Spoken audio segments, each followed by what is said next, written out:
안녕하세요 여러분, 반갑습니다. 오늘도 온라인으로 함께 예배드린 귀한 시간입니다. 오신 모든 분들을 환영하면서 우리 같이 기도 드리겠습니다. 자비로운 주님, 저희들 함께 하나님을 예배하는 자리에 모였습니다. 주의 은혜로 살았던 한 주간의 삶을 돌아보면서 하나님 아버지 앞에서 우리들 스스로를 성찰하고 또한 하나님의 말씀으로 우리가 은혜 받는 귀한 시간 되기를 원합니다. 사모하는 심령들을 만족해 하시는 여호와 하나님의 놀라운 은총이 오늘도 한 사람도 실망하지 아니하고 하나님의 은혜 안에서 사랑과 또한 깨달음을 가질 수 있는 귀한 시간 되게 도와 주시옵소서. 전부터 마지막 시간까지 성령 하나님께서 주장하시고 우리 각 사람의 마음들을 하나로 묶어서 하나님 앞에 드리는 귀한 시간 되게 하여 주옵소서. 예수님의 이름으로 기도드립니다. 아멘.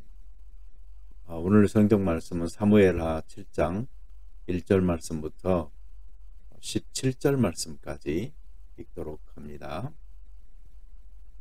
여호와께서 주위의 모든 원수를 무찌르사 왕으로 궁에 평안히 살게 하신 때에 왕이 선지자 나단에게 이르되, 볼지어다.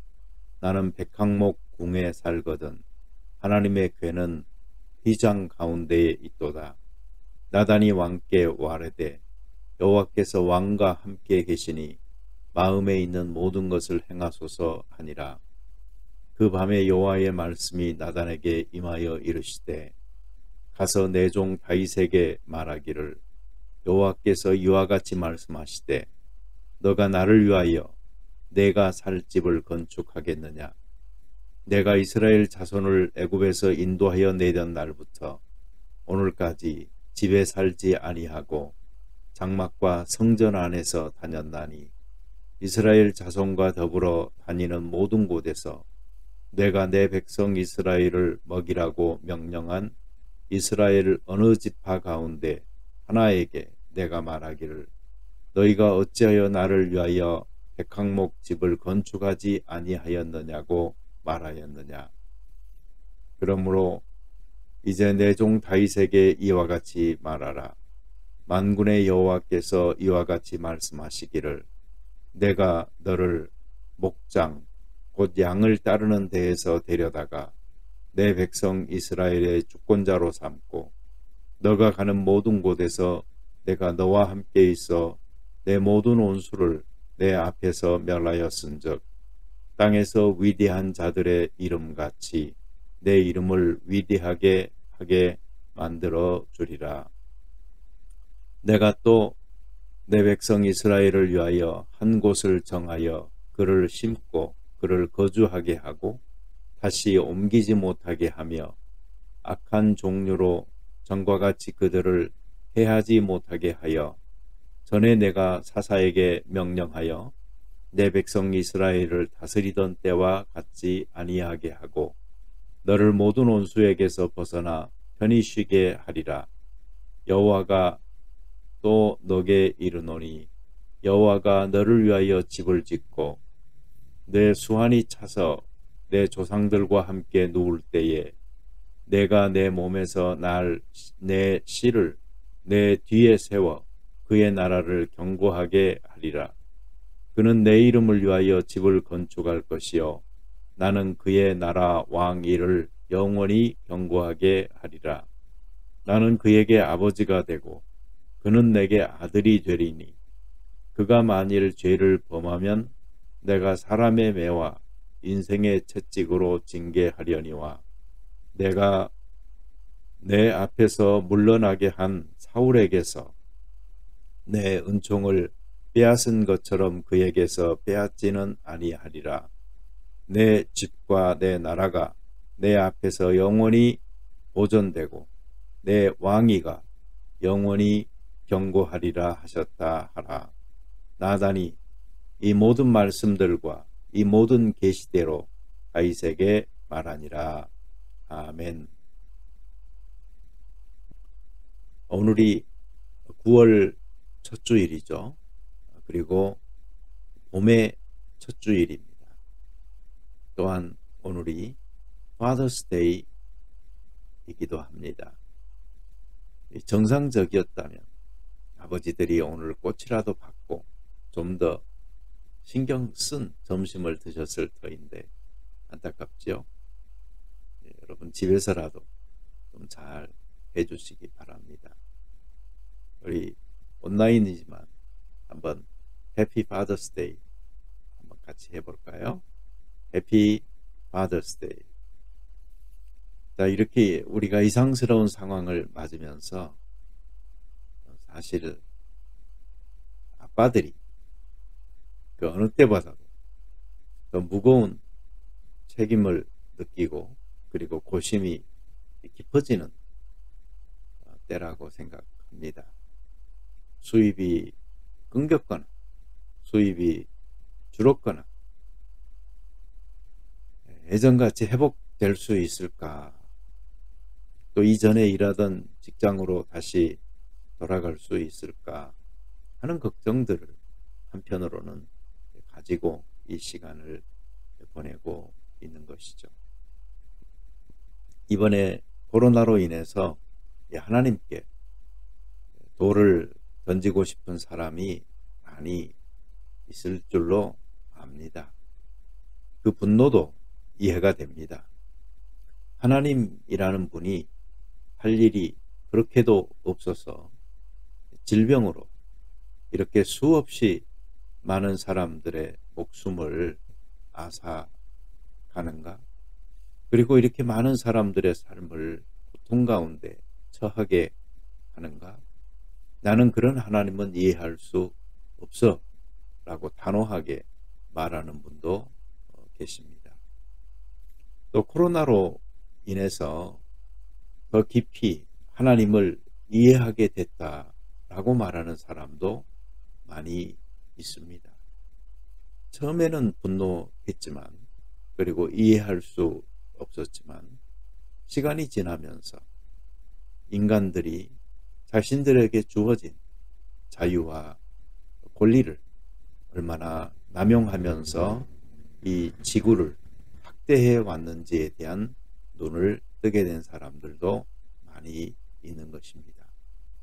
그리고 문명이라는 것이 인간의 어떤 위대한 업적으로 이렇게 끊임없이 발전해 온 것 같지만 그 뒷배경에 하나님의 은총과 돌보심이 있었다는 사실을 새삼스럽게 깨닫는 사람들 또한 많이 있는 것을 볼 수가 있습니다.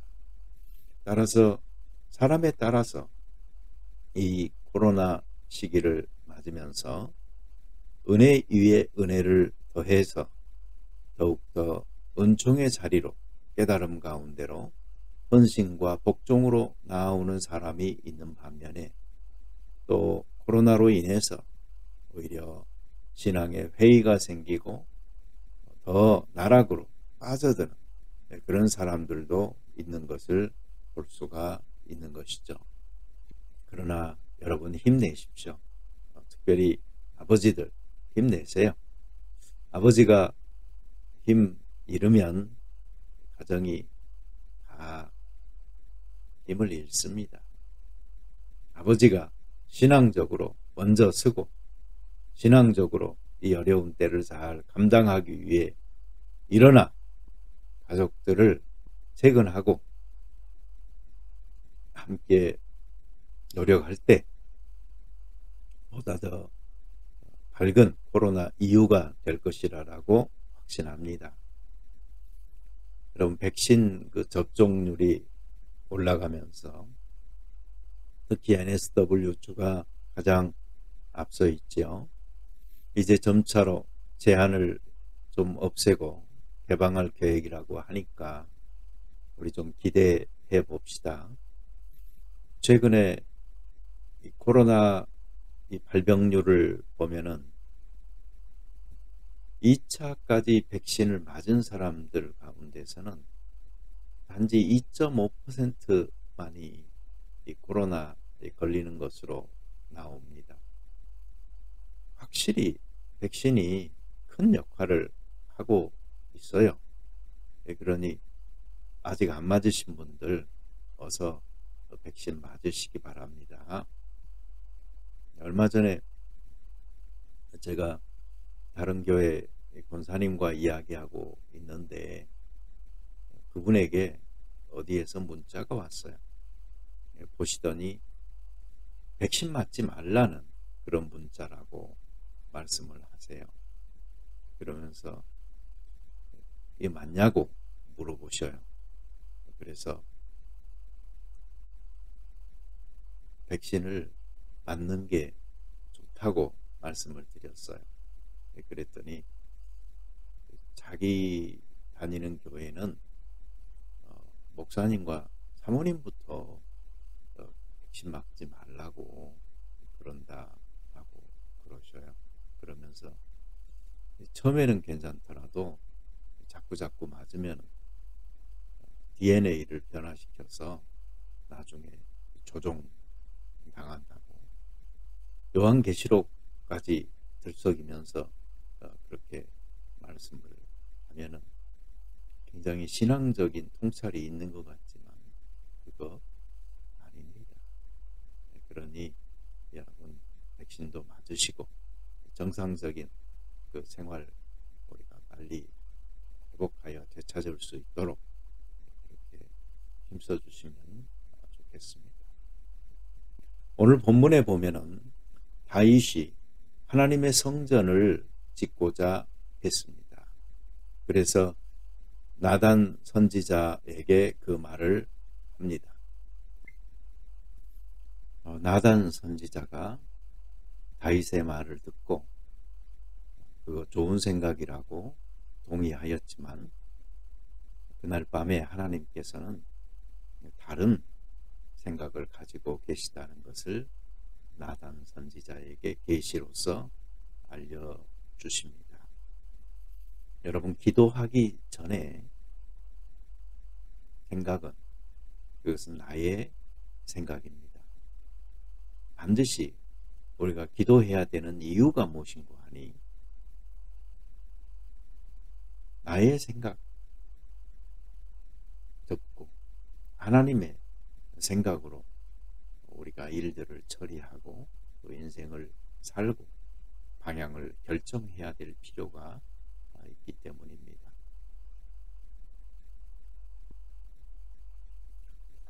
하나님께서 허락하지 않은 일도 응답이다. 이것을 우리는 알 수 있습니다. 허락하지 않았다고 해서 하나님께서 다윗의 그 마음을 모르거나 또 그 마음을 받지 않은 것은 아닙니다. 그 마음도 아시고 또 그 마음도 받으시지만 하나님께서는 다윗에게 그 성전을 짓는 일을 맡기지 않습니다. 단지 때가 아직 아닌 것이지 그리고 더 나은 적임자가 있을 뿐이지 그것 자체가 잘못된 것은 아니라는 것입니다. 네, 그래서 하나님께서는 다윗을 축복하십니다. 다윗만이 아니고 그의 대를 이어 왕위에 오를 자손까지도 축복합니다. 그래서 솔로몬도 하나님의 이 축복을 받는 사람이 되는 것이죠. 이런 점에서 하나님의 성전을 향한 그 열심 누구나 가질 필요가 있는 것이고 또 그것을 잘 표현하면서 살아갈 이유가 충분한 것입니다.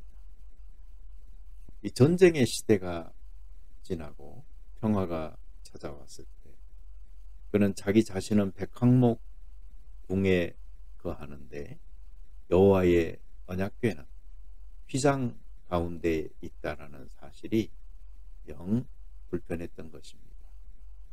이러한 인식은 참으로 값집니다.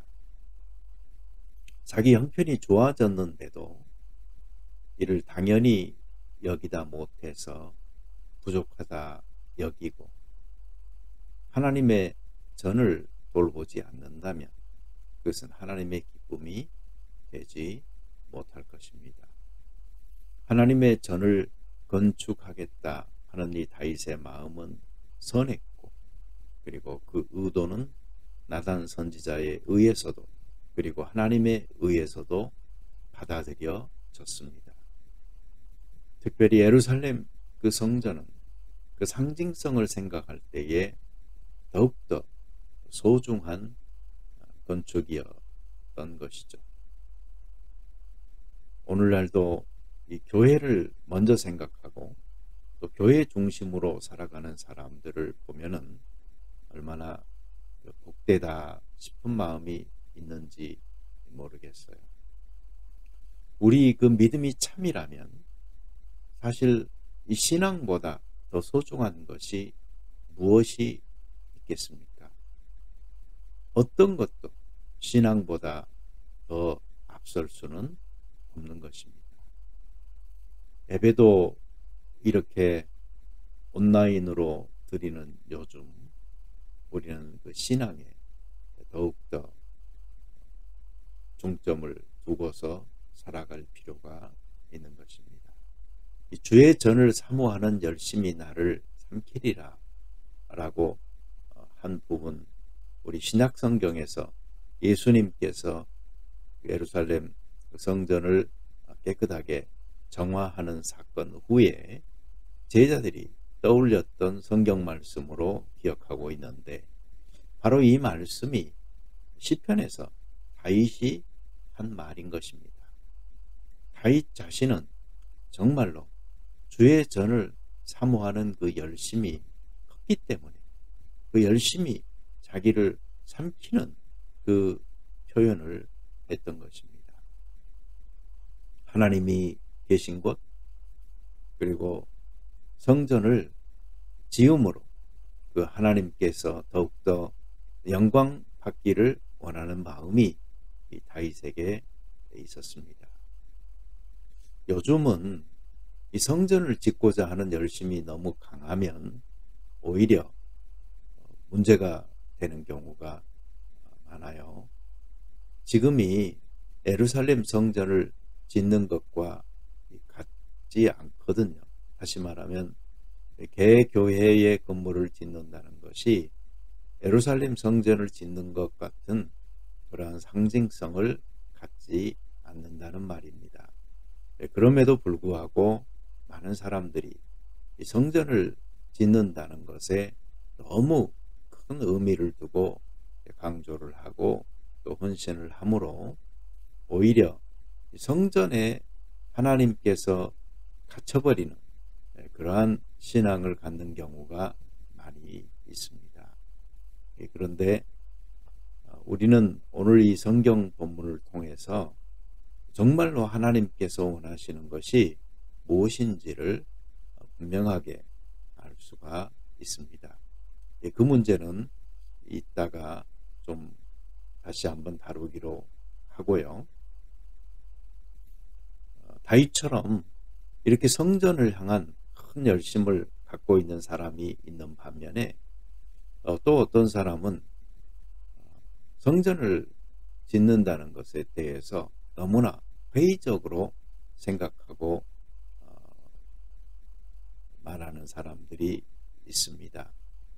그렇기 때문에 우리들은 성전을 짓는 그런 기회가 온다면, 그리고 또 그런 필요가 강하다면 그렇게 해야 되는 것이고, 또 반대로 그렇지 않아도 되는 상황에서 성전 건축에 너무 목을 매다는 그러한 위험도 우리가 피할 수 있었으면 좋겠습니다.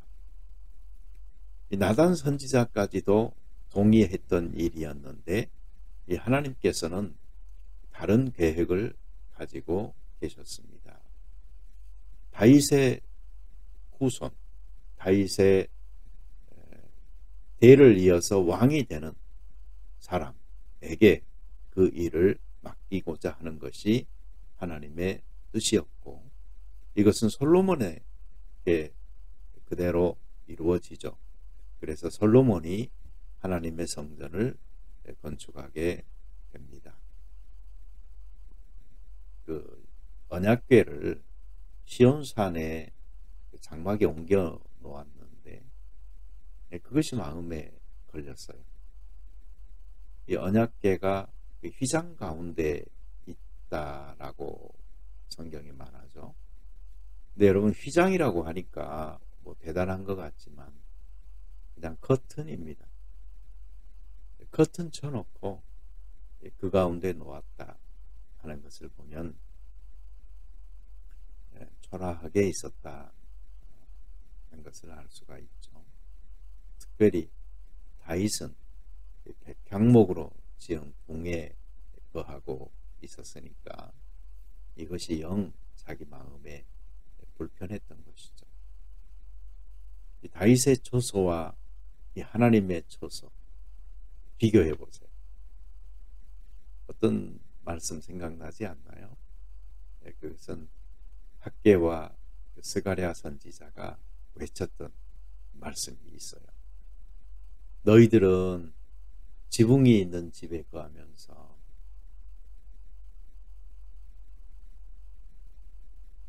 이 집은 황무하였다.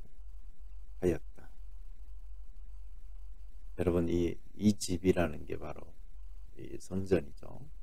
근데 황무하였다라는 말을, 또 이 표현이 좀 심할지 모르지만 그냥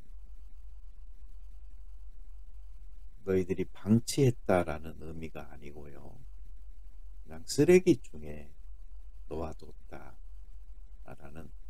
그런 말입니다. 우리 성도들은 물론 가장 좋은 것은 자기 형편과 관계없이 하나님의 전을 향한 열심이 있는 것이 가장 좋지만은요, 특별히 자기 삶의 형편이 다윗처럼 좀 더 개선되어졌을 때, 그때라도 하나님의 전을 향한 열심이 좀 생겨나는 그런 일이 있어야 되겠습니다. 그래서 하나님의 전인 건물도 건물이고, 또 교회의 여러 일들에도 보다 더 관심을 갖고 영적인 사업에 더욱더 힘쓸 수 있는 그런 신앙들 다 되어질 수 있게 되기를 바랍니다.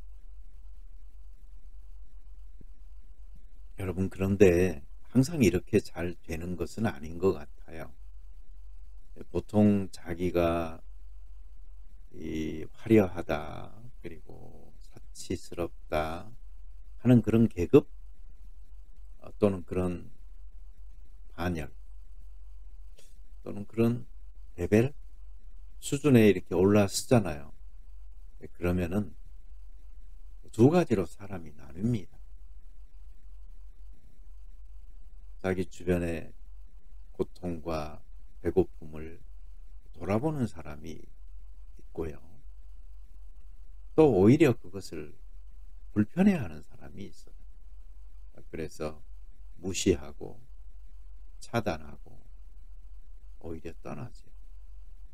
그래서 온전히 다른 세계에 살면서 동일한 부류의 사람들 있는 곳에서 섞여서 썩어가는 그런 사람이 있습니다.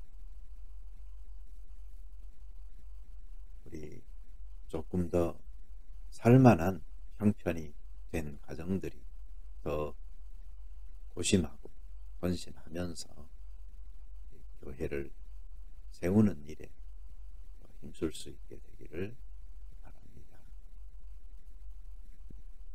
그래서 누구든지 이 삶의 그 처한 형편이 또는 조건이 동등해질 수 있도록 이 평균케 하는 일에 관심을 끊임없이 기울이면서 이 교회 공동체 그리고 사회 공동체를 형성하는 일에 더 힘써 나가는 우리가 되어져야 되겠습니다. 여러분, 그 한국 사회에서 한때 금수저, 흑수저 뭐 이런 말들이 유행했었죠. 이러한 말은 우리 사회의 그 현상을 보여주는 말이에요. 이 빈부의 격차가 심해지면서 더 의식하게 되고 더 상실감을 갖게 되는 경우에 처한 사람들이 많이 생기는데, 그런 문제들을 우리가 문제의식을 가지고 좀 개선해 나가도록 노력해야 되는 것입니다. 여기 본문에 보면은 다윗의 그 후손, 그의 대를 잇는 왕과 하나님께서는 특별한 관계를 맺기를 원하십니다. 나는 그의 아버지가 되고 그는 나의 아들이 되리라 라고 이야기합니다. 이 아버지와 아들의 관계는 특별한 관계입니다. 어떤 그 일과성에 그치지 않는 관계, 지속성을 가지고 만나기 원하는 그러한 애정이 있는 관계, 뗄래야 뗄 수 없는 관계로 맺어지기 원하는 것입니다. 하나님께서는 오늘날도 마찬가지죠. 어떤 사람이든지 이러한 교제권 아래 들어와서 하나님과 관계하기를 원하시는 것이지, 일과성으로 하나님을 잠깐 만나고 헤어져고 하는 그런 관계를 맺기 원하시는 분은 아닙니다.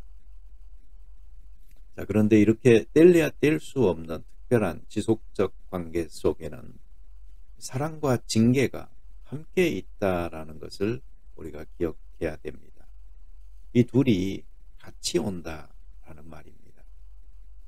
그것은 사랑이 큰 만큼 징계가 뒤따르는 것이고, 징계가 있지만 그 뒤에는 사랑이 꿈틀거려서 같이 일하게 되는 관계라는 의미입니다. 여러분, 오늘 여기 본문에 보면은 사람의 매화 그리고 인생의 책찍이다라는 말이 있는데요. 이 말을 들으면 무슨 생각이 나십니까? 괴롭히는 사람? 아픔을 주는 사람? 그런 사람들이 생각나시나요? 그리고 인생에 힘들고 어려운 어떤 고난, 환난, 핍박, 이런 일들이 생각이 나시나요? 모두가 피하고 싶은 사람이고 또 피하고 싶은 일들이지요. 그러나 하나님께서는 우리가 죄를 지었을 때는 이 방법을 통하여서 우리를 깨달음 가운데로 인도하기를 원하신다. 성경은 이 사실을 분명하게 이야기하고 있는 것입니다. 여기 하나님의 말씀에 보면은 사람의 매라는 말이 나오죠. 여러분, 사람이 매에 아파요. 여러분, 악질 사람들 만나지 않고 사는 거 복입니다.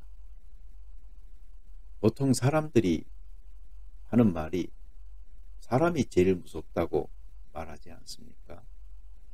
실제로 신문이나 방송에 나오는 사람들을 보면은 얼마나 잔인한지, 짐승보다 못하다라는 생각이 들 정도로 정말 못된 사람들도 있습니다. 여러분, 이런 사람들과 잘못 엮이면 평생 고생입니다. 악질이 아니더라도요, 저질도 문제가 됩니다. 보통 우리가 소갈이 하게 되는 경우는 이런 악질 아니면 저질 사람들을 만나서 섞였을 때입니다. 악하지는 않는 것 같지만 뭔가 상습적으로 질이 많이 떨어지는 말이나 행동을 하는 사람들과는 좀 거리를 유지하는 것도 한 방법입니다. 왜 그런가 하니 그럴 때마다 너 질이 좀 떨어진다라고 말할 수도 없는 것이고, 또 티 내지 않고 그 상황을 모면하고 수습해야 하니 마음고생이 되는 것입니다.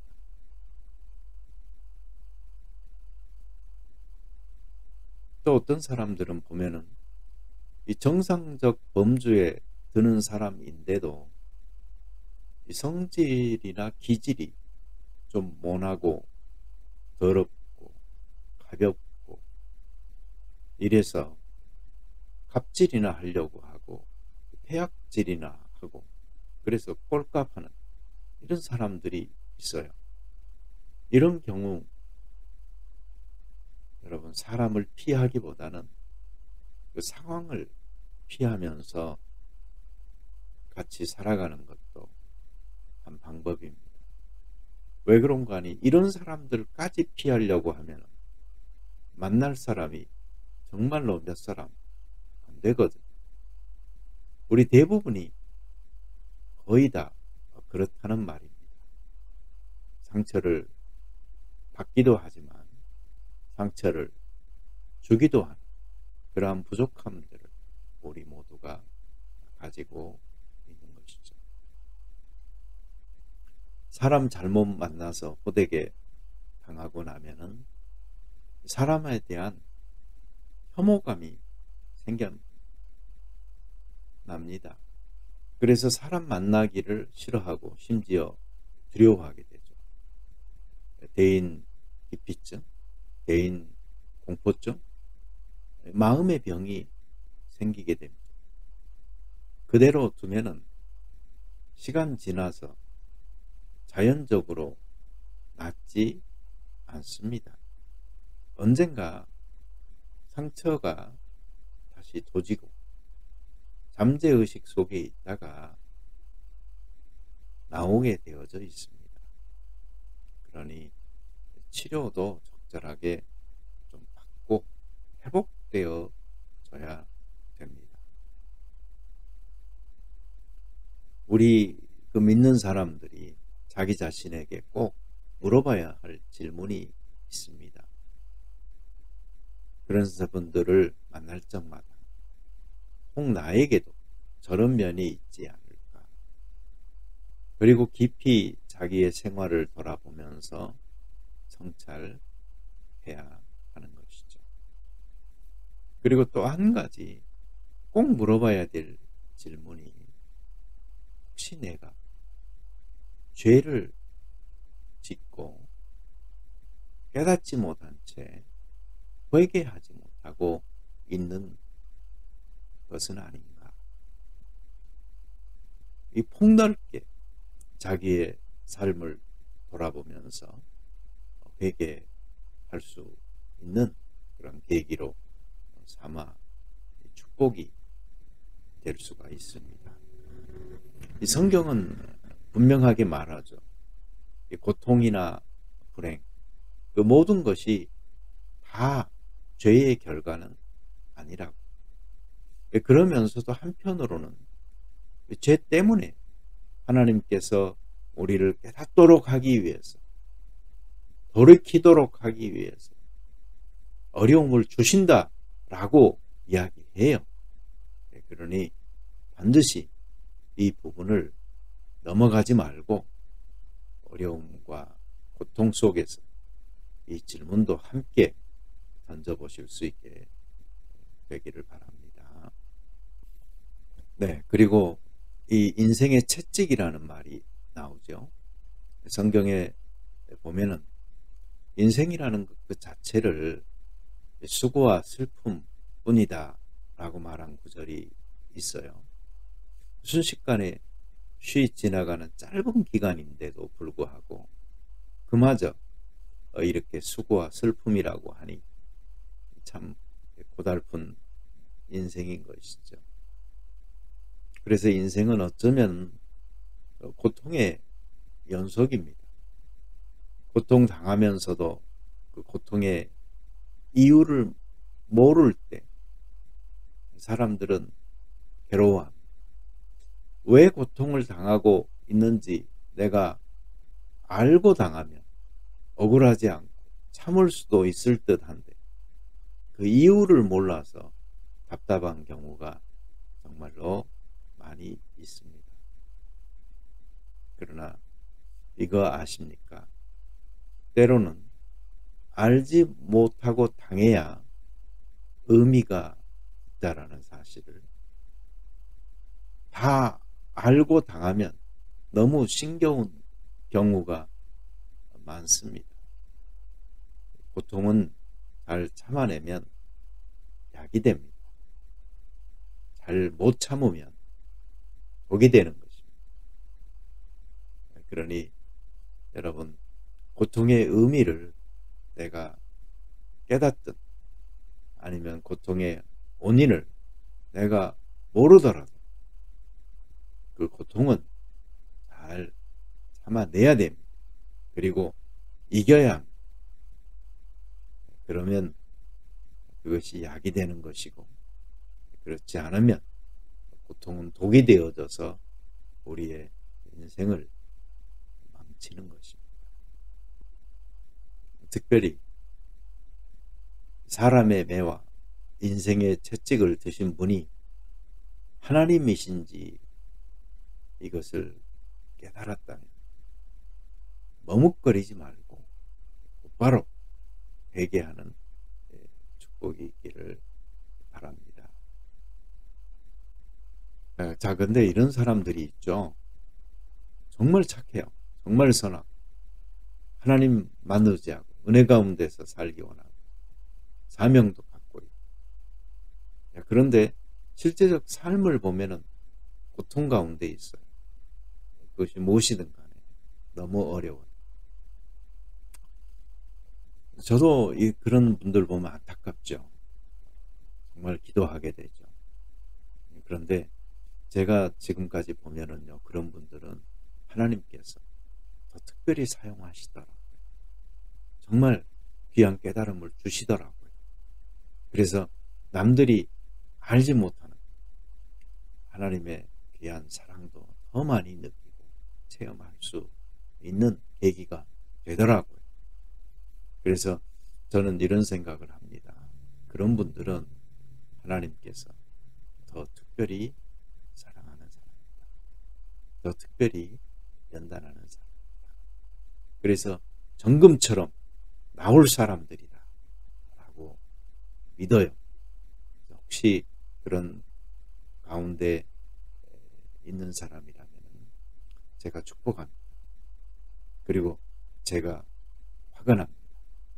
하나님의 사랑은 더 가까이에 있는 것이고 하나님의 사용하심은 멀지 않아 곧 드러날 비밀이 될 것입니다.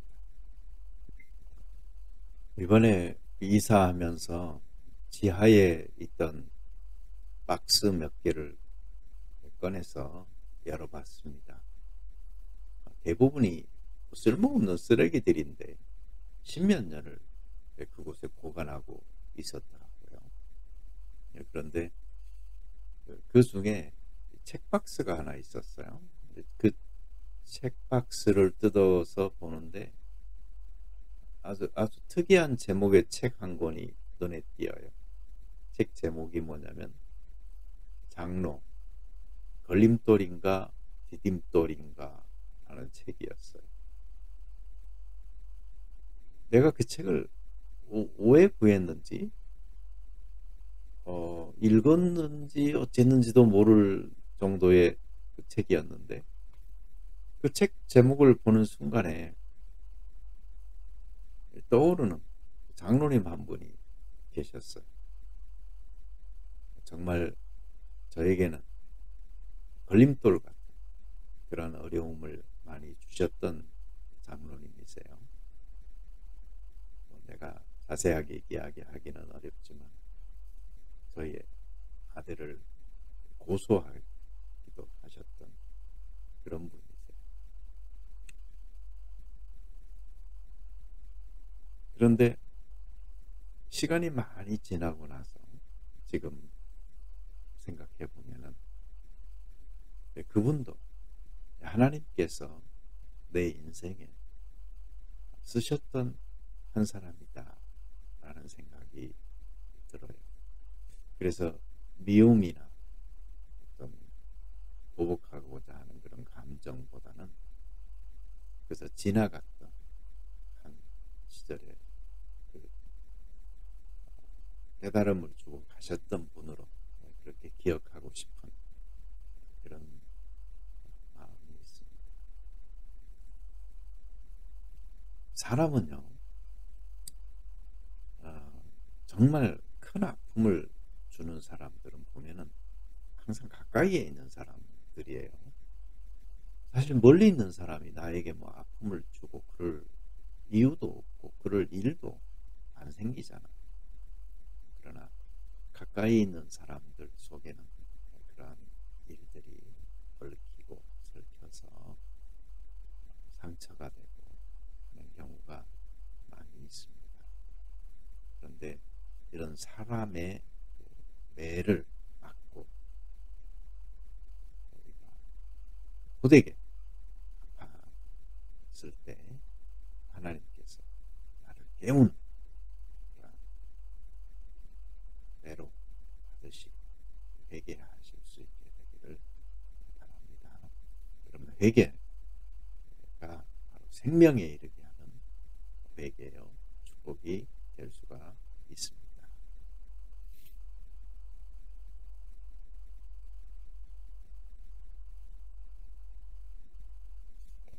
왜 이 사람의 그 매가 사랑의 매가 될 수 있을까요? 그것은 하나님께서 이 사람의 매와 인생의 채찍으로 내가 뉘우치게 하겠다 라고 말하기 전에 나는 그의 아버지가 되고 그는 나의 아들이 되리라 라고 하신 거죠. 즉 사람의 매와 인생의 채찍으로 다윗의 대를 잇는 그 후손을 깨우치게 하시겠다 하는 이 말씀은 하나님께서 그와 맺은 이 아버지와 아들이라는 특별한 관계가 전제가 되어진 말씀이라는 거예요. 이런 관계 속에서 하나님께서는 사람의 매를 사용하시고 인생의 채찍을 사용하여서 올바른 길을 가도록 지도하시는 것이다. 이런 말씀인 것이죠. 하나님께서 우리의 아버지가 되십니다.